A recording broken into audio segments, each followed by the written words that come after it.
দুদিন বাদী ঈদ। দেশজুড়ে এখন ঈদের আমেজ। এরই মধ্যে শেষ হয়েছে জাতীয় ঈদগাহ ময়দানের প্রস্তুতি।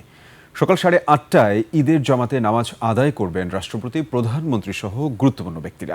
নেওয়া হয়েছে ব্যাপক নিরাপত্তা ব্যবস্থা। মোতায়েন থাকবে সিটিটিসি, সোয়াট সহ আইন শৃঙ্খলা রক্ষাকারী বাহিনী।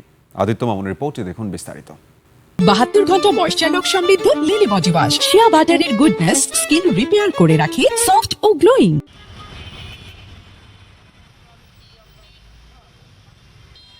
স্কোয়াড সুইপিং এবং স্পেশাল ব্রাঞ্চের সুইপিং টিম এইসব এলাকা সুইপিং করবে। আমাদের ডিএমপির bomb disposal team stand by থাকবে।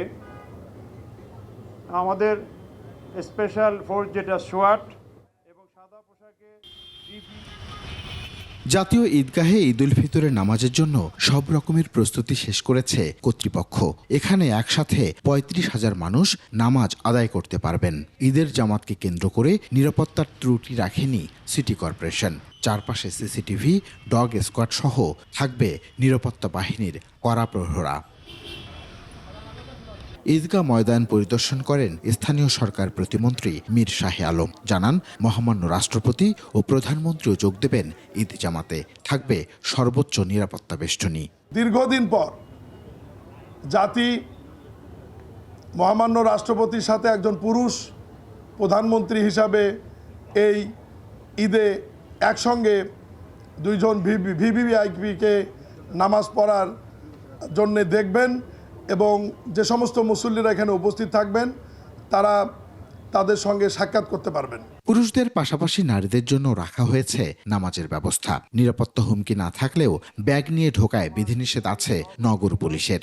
জাতীয় ঈদগাহ, বাইতুল মোকাররম জাতীয় মসজিদ এবং ঢাকার অন্যান্য সকল স্থানে অনুষ্ঠিতব্য ঈদ জামাতের নিরাপত্তা নিশ্চিত করতে ঢাকা মেট্রোপলিটন পুলিশ সমন্বিত সুদৃঢ় সুবিন্যস্ত নিরাপত্তা ব্যবস্থা গ্রহণ করেছে।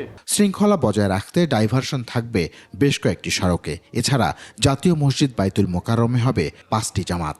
বাইতুল মোকাররম কেন্দ্রিক যে নিরাপত্তা ব্যবস্থা, সেখানেও আলাদা প্রায় কাছাকাছি নিরাপত্তা ব্যবস্থা নেওয়া হচ্ছে। ব্যাগ বা অন্যান্য দাহ্য পদার্থ এগুলা ক্যারি করা যাবে না, বা ছুরি বা এই জাতীয় জিনিসপত্র।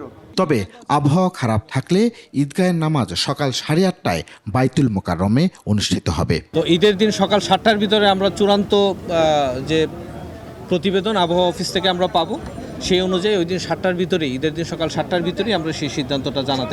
ঈদ সবার জীবনে আনবে আনন্দ, দেশকে দেবে স্থিতিশীলতা, এমন প্রত্যাশা সবার। আদিত্য মামুন, 21 টেলিভিশন, ঢাকা।